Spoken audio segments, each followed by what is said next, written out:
भगवान शिव माता पार्वती से कहते हैं सपने में सांप देखने के कौन से 7 संकेत मिलते हैं। फिर माता पार्वती कहती हैं, हे प्राणनाथ, कृपया आप ही मुझे वह 7 संकेत बताएं। फिर भगवान शिव कहते हैं, हे देवी, क्या आपने भी कई बार सपनों में सांप देखा है? अगर हाँ, तो इस वीडियो को पूरा जरूर देखें। इस वीडियो के माध्यम से हम आपको बताएंगे कि सपनों में सांप दिखाई देने का क्या अर्थ होता है। प्राचीन ग्रंथों में सपनों में सांप देखने के अर्थ के बारे में विस्तार से बताया गया है। इन सपनों का जीवन से कोई ना कोई नाता होता है। प्राचीन काल से ही नागों को पूजनीय माना गया है और जब ये नाग सपनों में आते हैं तो ये भविष्य से जुड़े संकेत देते हैं। कुछ संकेत तो इतने महत्वपूर्ण होते हैं कि उन्हें कभी नजरअंदाज नहीं करना चाहिए। अगर आप यह कहानी सुन रहे हैं तो पूरा सुनिए। इस कथा को आधा अधूरा छोड़कर जाने की गलती मत करिएगा, क्योंकि इस पवित्र कथा को पूरा सुनने से मनचाहा फल की प्राप्ति होगी। इसलिए इस कथा को पूरा सुने। आप शिव भक्त हैं तो भोलेनाथ का अनादर ना करें। तो चलिए जानते हैं भगवान शिव ने मां पार्वती को नागों के सपनों से जुड़े कौन से रहस्य बताए हैं। एक बार की बात है, कैलाश पर्वत की ऊंची चोटियों पर देवी पार्वती और भगवान शिव एक साथ बैठे थे। भगवान शिव ने मुस्कुराते हुए देवी पार्वती की ओर देखा और कहा, हे देवी, सपने हमारे अवचेतन मन की अभिव्यक्ति होते हैं। वे हमारे जीवन की घटनाओं, भावनाओं और आकांक्षाओं का प्रतिबिंब होते हैं। हर सपना कुछ न कुछ अर्थ रखता है और हमें आने वाली घटनाओं की पूर्व सूचना देता है। देवी पार्वती ने फिर पूछा, हे स्वामी, अगर किसी को सपने में सांप दिखाई दे तो उसका क्या अर्थ होता है? मनुष्यों को सपने में सांप क्यों दिखाई देते हैं? क्या सपने में सांप देखने से कोई संकेत मिलते हैं? कृपया मुझे विस्तार से बताइए। भगवान शिव ने उत्तर दिया, हे पार्वती, आपने सही कहा है। सपने में सांप दिखाई देना भविष्य से जुड़ा एक महत्वपूर्ण संकेत होता है। इस विषय को समझाने से पहले मैं तुम्हें एक प्राचीन कथा सुनाता हूँ। यह कथा एक राजा और आस्तिक मुनि की है। इस कथा को सुनने के बाद तुम्हें पता चल जाएगा कि सपने में सांप क्यों दिखाई देते हैं। इसलिए तुम इस कथा को पूरा जरूर सुनना। जो भी इस कथा को ध्यान से सुनता है उसे इसका महत्व समझ में आता है। उसे उसके सपनों का शुभ फल प्राप्त होता है, उनकी दरिद्रता दूर हो जाती है और आने वाले संकट भी टल जाते हैं। देवी पार्वती कहती है, हे स्वामी, मैं इस कथा को ध्यान से पूरा अवश्य सुनूंगी। कृपया आप मुझे वह कथा सुनाइए। तब महादेव देवी पार्वती को वह कथा सुनाते हैं। अब मैं आपको वह कथा सुनाने जा रहा हूँ। आप इस कथा को ध्यान से पूरा सुनिए, क्योंकि आप सपनों का गलत अर्थ भी निकाल सकते हैं। इसलिए इसे आधा अधूरा ना सुने। तो चलिए सुनते हैं वह कथा। प्राचीन समय में एक महान राजा था जिसका नाम देवदत्त था। राजा देवदत्त न केवल अपने पराक्रम और शौर्य के लिए प्रसिद्ध थे, बल्कि वे एक धर्मपरायण और न्यायप्रिय शासक भी थे। उनका राज्य विशाल और समृद्ध था और उनकी प्रजा उनसे अत्यधिक प्रेम और सम्मान करती थी।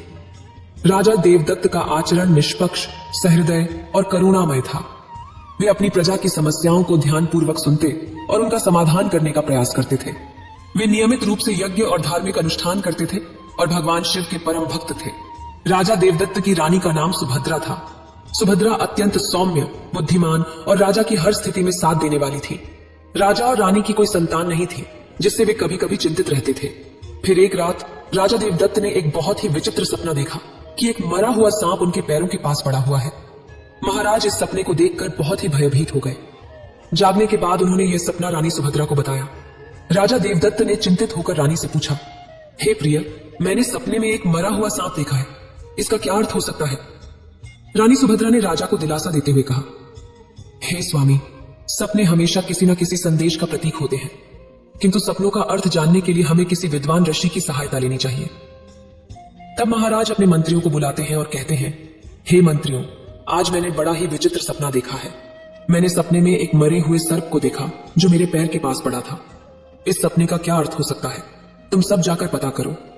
तब सभी मंत्रीगण जाते हैं और नगर में निवास करने वाले अनेक ऋषि मुनियों से पूछते हैं, लेकिन कोई भी उनके सपने का अर्थ नहीं बता पाया।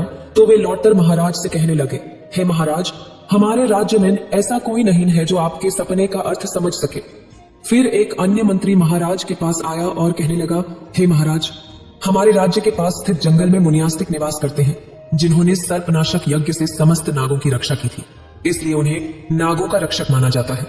हमें उन्हीं के पास जाना चाहिए। वे ही आपके सपनों का अर्थ समझा सकते हैं। फिर महाराज देवदत्त ने आस्तिक मुनि के आश्रम पर जाने का निर्णय लिया। महाराज अपने सिपाहियों के साथ रथ में बैठकर आस्तिक मुनि के आश्रम पर पहुंचे।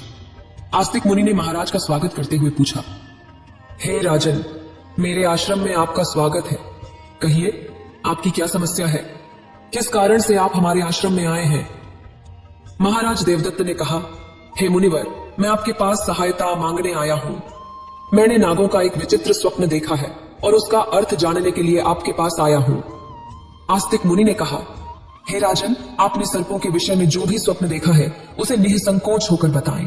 सपने में सांप देखने का कोई ना कोई अर्थ अवश्य होता है, इसलिए जो स्वप्न आपने देखा है उसे विस्तार से बताएं। महाराज देवदत्त ने कहा, हे मुनिवर, कल रात मैंने एक विचित्र स्वप्न देखा। मैंने देखा कि एक मरा हुआ सांप मेरे पैरों के पास पड़ा हुआ था। कृपया मुझे इस स्वप्न का अर्थ बताइए। आस्तिक मुनि ने ध्यानपूर्वक राजा की बात सुनी और कहा, हे राजन, अगर सपने में आपको मरा हुआ सांप दिखाई देता है तो इसका मतलब है कि आपके जीवन की बाधाएं और संकट जल्द ही दूर होने वाले हैं। यह एक शुभ संकेत है, इसलिए आप चिंता मुक्त होकर घर जाएं। इसमें भयभीत होने वाली कोई बात नहीं है। महाराज देवदत्त प्रसन्न होकर आस्तिक मुनि को प्रणाम करते हैं और धन्यवाद देते हुए अपने राज्य में लौट जाते हैं।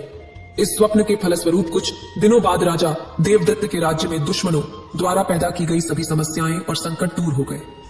राजा इस संकेत से बहुत खुश हुआ। अगले दिन रात को राजा देवदत्त को फिर से सांप का सपना आया। इस बार उन्होंने देखा कि वह एक बड़े सांप को पकड़ रहे हैं। जागने के बाद राजा ने तुरंत आस्तिक मुनि के पास जाकर पूछा, हे मुनिवर, मैंने सपने में देखा कि मैं एक बड़े सांप को पकड़ रहा हूं। इसका क्या अर्थ है? आस्तिक मुनि ने कहा, हे राजन, अगर आप सपने में सांप को पकड़ते हुए देखते हैं तो यह शुभ संकेत होता है। यह दर्शाता है कि आप भविष्य में अपनी मेहनत से धन संपत्ति प्राप्त करेंगे और उसे सही तरीके से इस्तेमाल करेंगे।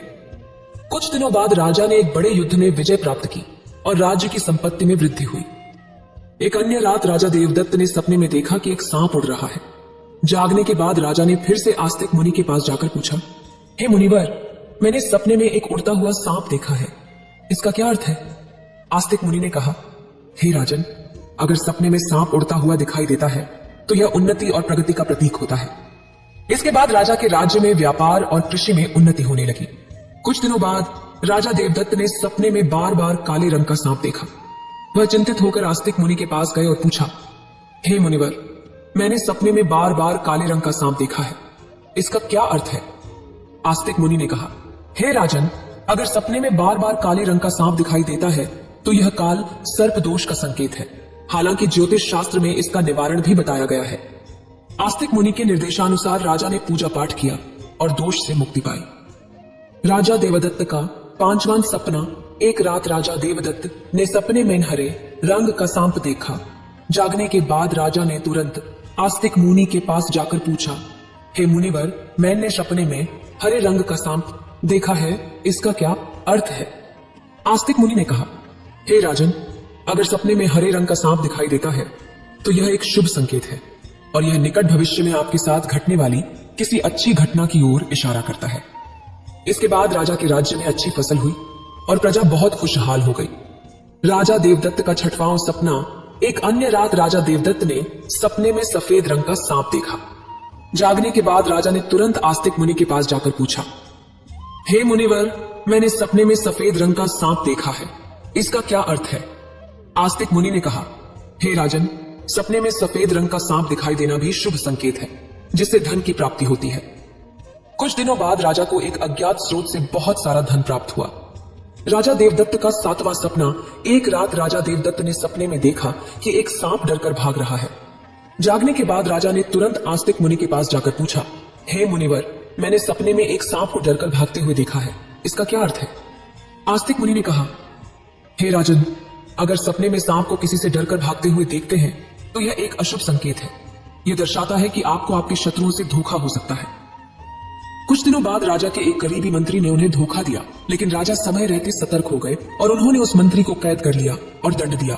यह राजा देवदत्त का 8वां सपना था। एक अन्य रात राजा देवदत्त ने सपने में देखा कि एक सांप उन्हें काट रहा है। जागने के बाद राजा ने तुरंत आस्तिक मुनि के पास जाकर पूछा, हे मुनिवर, मैंने सपने में देखा कि एक सांप मुझे काट रहा है, इसका क्या अर्थ है?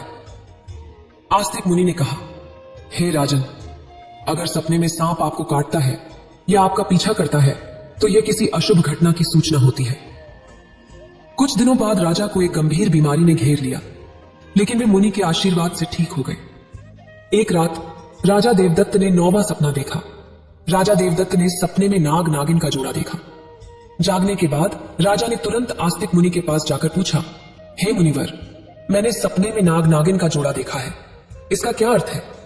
आस्तिक मुनि ने कहा, हे राजन, अगर सपने में नाग नागिन का जोड़ा दिखाई देता है तो यह संकेत है कि आपके पूर्वज आपको सूचना दे रहे हैं कि आपको अपने कुल देवी देवता की उपासना करनी चाहिए।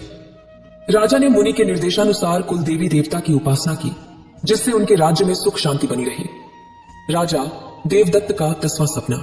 एक रात राजा देवदत्त ने सपने में सांप के बच्चे देखे जो उनके सिंहासन पर बैठे हुए थे। जागने के बाद राजा ने तुरंत आस्तिक मुनि के पास जाकर पूछा, हे मुनिवर, मैंने सपने में देखा कि सांप के बच्चे मेरे सिंहासन पर बैठे हुए हैं, इसका क्या अर्थ है? आस्तिक मुनि ने कहा, हे राजन, अगर सपने में सांप के बच्चे दिखाई देते हैं और वे आपके सिंहासन पर बैठे हुए हैं तो यह संकेत है कि आपके घर में जल्द ही संतान का आगमन होगा। आपका पुत्र महान बनेगा और आपके राज्य का उत्तराधिकारी होगा। कुछ महीनों बाद रानी सुभद्रा ने एक पुत्र को जन्म दिया। वह पुत्र बड़ा होकर एक महान राजा बना और अपने पिता के राज्य का उत्तराधिकारी बना। राजा देवदत्त का 11वां सपना। एक रात राजा देवदत्त ने सपने में सांप और नेवले की लड़ाई देखी। जागने के बाद राजा ने तुरंत आस्तिक मुनि के पास जाकर पूछा, हे मुनिवर, मैंने सपने में सांप और नेवले की लड़ाई देखी है, इसका क्या अर्थ है? आस्तिक मुनि ने कहा, हे राजन, अगर सपने में सांप और नेवले की लड़ाई होते हुए देखते हैं तो यह इस बात का संकेत है कि आपके सामने आपके गुप्त शत्रु का खुलासा हो जाएगा और उसके साथ आपकी लड़ाई भी होगी। कुछ दिनों बाद राजा के गुप्त शत्रु का पर्दाफाश हुआ और राजा ने उसे परास्त कर दिया। राजा देवदत्त का 12वां सपना। एक रात राजा देवदत्त ने सपने में देखा कि एक सांप शिवलिंग से लिपटा हुआ है। जागने के बाद राजा ने तुरंत आस्तिक मुनि के पास जाकर पूछा, हे मुनिवर, मैंने सपने में सांप को शिवलिंग से लिपटा हुआ देखा है, इसका क्या अर्थ है? आस्तिक मुनि ने कहा, हे राजन, अगर सपने में सांप को शिवलिंग से लिपटा हुआ देखते हैं तो यह दर्शाता है कि भगवान शिव की आपको कृपा प्राप्त होगी और आपकी कोई विशेष मनोकामना पूर्ण होगी। इसके बाद राजा ने भगवान शिव की आराधना की और उनकी विशेष मनोकामना पूर्ण हो गई। राजा देवदत्त का 13वां सपना। एक राजा देवदत्त को भयंकर सपना आया। उन्होंने देखा कि एक काला सांप उनकी छाती पर आकर बैठा है। राजा बहुत भयभीत हो गया और तुरंत आस्तिक मुनि के पास पहुंचा। हे मुनिवर, मैंने एक भयंकर सपना देखा है। एक काला सांप मेरी छाती पर आकर बैठा था, इसका क्या अर्थ है? राजा ने घबराते हुए पूछा। आस्तिक मुनि ने गंभीर स्वर में कहा, हे राजन, यह सपना आपके लिए एक गंभीर चेतावनी है। इसका अर्थ है कि आपकी मृत्यु निकट है। आपको तुरंत भगवान शिव की शरण में जाना चाहिए और उनकी आराधना करनी चाहिए। वे ही आपको इस संकट से बचा सकते हैं। राजा देवदत्त भयभीत हो गया और तुरंत भगवान शिव की आराधना करने लगा। उसने कठोर तपस्या की और भगवान शिव को प्रसन्न करने के लिए अनेक यज्ञ और अनुष्ठान किए। भगवान शिव राजा देवदत्त की भक्ति और तपस्या से प्रसन्न हो गए और उन्होंने प्रकट होकर कहा, हे राजन, मैं तुम्हारी भक्ति और तपस्या से प्रसन्न हूं। तुमने अपनी मृत्यु के भय से नहीं बल्कि सच्चे मन से मेरी आराधना की है, इसलिए मैं तुम्हें आशीर्वाद देता हूं कि तुम्हारी आयु लंबी होगी और तुम स्वस्थ एवं सुखी जीवन जियोगे। राजा देवदत्त ने श्रद्धापूर्वक कहा, हे महादेव, आपकी कृपा से मेरी आयु लंबी हो गई। मैं आपके आशीर्वाद के लिए अत्यंत आभारी हूं। मैं सदा आपकी आराधना करता रहूंगा। भगवान शिव ने राजा को आशीर्वाद दिया और उसकी मृत्यु का संकट टल गया। राजा देवदत्त ने लंबे समय तक अपने राज्य में सुख और शांति से शासन किया। कथा सुनने के बाद देवी पार्वती ने कहा, हे स्वामी, यह कथा अत्यंत रोचक और शिक्षाप्रद है। अब मुझे समझ में आ गया कि सपनों का क्या महत्व होता है और वे हमारे जीवन को किस प्रकार प्रभावित करते हैं। तब भगवान शिव मुस्कुराते हुए बोले, हे पार्वती, सपने हमें हमारे अवचेतन मन की गहराइयों से जोड़ते हैं और महत्वपूर्ण संदेश देते हैं। हमें उन्हें समझने और उनसे सीखने की कोशिश करनी चाहिए। राजा देवदत्त के सपनों ने यह सिद्ध कर दिया कि हर सपना एक संदेश लेकर आता है। यदि सपने में मरा हुआ सांप आता है तो यह जीवन की बाधाओं और संकटों के समाप्त होने का संकेत देता है। यह शुभ संकेत है कि कठिनाइयां दूर हो रही हैं और सुखद समय आने वाला है। यदि सपने में कोई सांप को पकड़ता है तो यह दर्शाता है कि व्यक्ति अपनी मेहनत से धन संपत्ति प्राप्त करेगा और उसे सही तरीके से इस्तेमाल करेगा। यह सफलता और समृद्धि का प्रतीक है। यदि सपने में उड़ता हुआ सांप दिखता है तो यह उन्नति और प्रगति का प्रतीक है, जिसका अर्थ है कि व्यक्ति के जीवन में विकास और तरक्की होगी। यदि सपने में काले रंग का सांप दिखाई देता है तो यह काल सर्प दोष का संकेत है, जो अशुभ होता है, लेकिन इसका निवारण संभव है जिससे व्यक्ति को राहत मिल सकती है। यदि सपने में हरे रंग का सांप आता है तो यह शुभ संकेत है और निकट भविष्य में अच्छी घटनाओं का पूर्वाभास कराता है। यह सुख समृद्धि का प्रतीक है। यदि सपने में सफेद रंग का सांप दिखाई देता है तो यह धन की प्राप्ति का संकेत है। यह सपना आर्थिक समृद्धि और सफलता की ओर इशारा करता है। यदि सपने में कोई सांप मनुष्य से डरकर दूर भाग रहा है तो यह अशुभ संकेत है और यह दर्शाता है कि शत्रुओं से धोखा हो सकता है। सावधान रहने की आवश्यकता है। अगर सपने में किसी व्यक्ति को सांप काटता है तो यह किसी अशुभ घटना का संकेत हो सकता है जो व्यक्ति के स्वास्थ्य या सुरक्षा के लिए खतरा हो सकता है। अगर सपने में नाग नागिन का जोड़ा दिखाई देता है तो यह संकेत है कि पूर्वजों की ओर से सूचना मिल रही है कि कुल देवी देवता की उपासना करनी चाहिए, जिससे कुल में सुख शांति बनी रहती है। अगर सपने में कोई सांप सिंहासन पर बैठा हुआ दिखाई देता है तो यह सपना आने वाली संतान के संकेत देता है जो महान बनेगा और राज्य करेगा। यह शुभ और उत्साहवर्धक सपना है। अगर सपने में सांप और नेवले की लड़ाई दिखाई देती है तो यह गुप्त शत्रु के खुलासे और उससे संघर्ष का संकेत है। व्यक्ति को सतर्क रहना चाहिए और अपने शत्रुओं का सामना करने के लिए तैयार रहना चाहिए।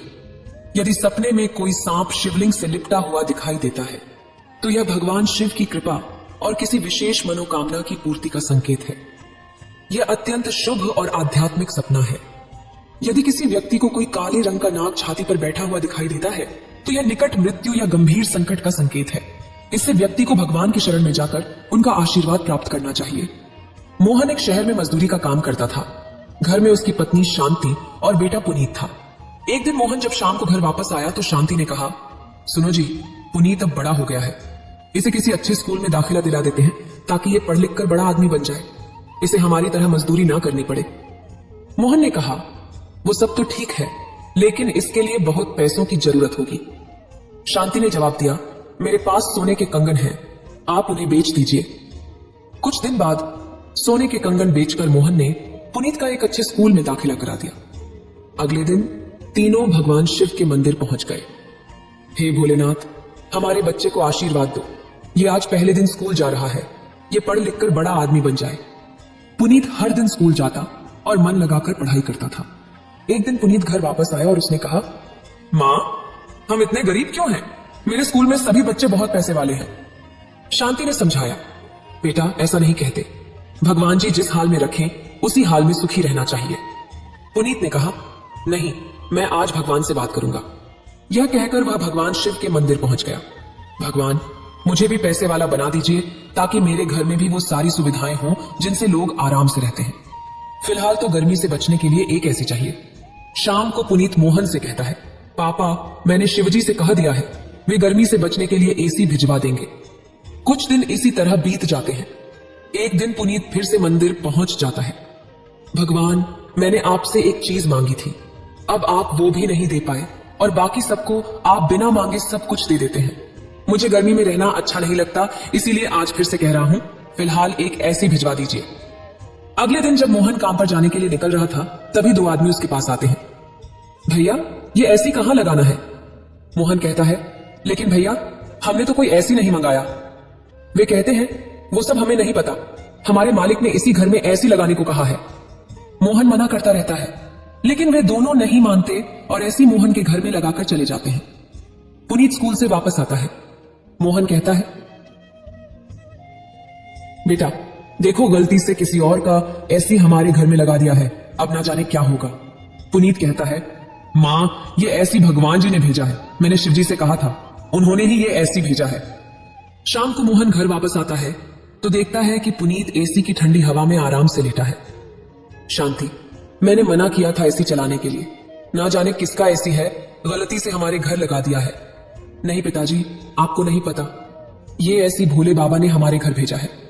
बेटा ऐसा नहीं कहते, हम गरीबों के घर में एसी नहीं लग सकता, तू इसे बंद कर दे, नहीं तो इसके दाम चुकाने पड़ जाएंगे। अगले दिन मोहन सुबह तैयार हो रहा था। आज मैं काम पर नहीं जा रहा हूं, आसपास की दुकानों पर जाकर पता करता हूं और ये ऐसी जिसका भी है उसे ढूंढकर वापस करवाता हूं।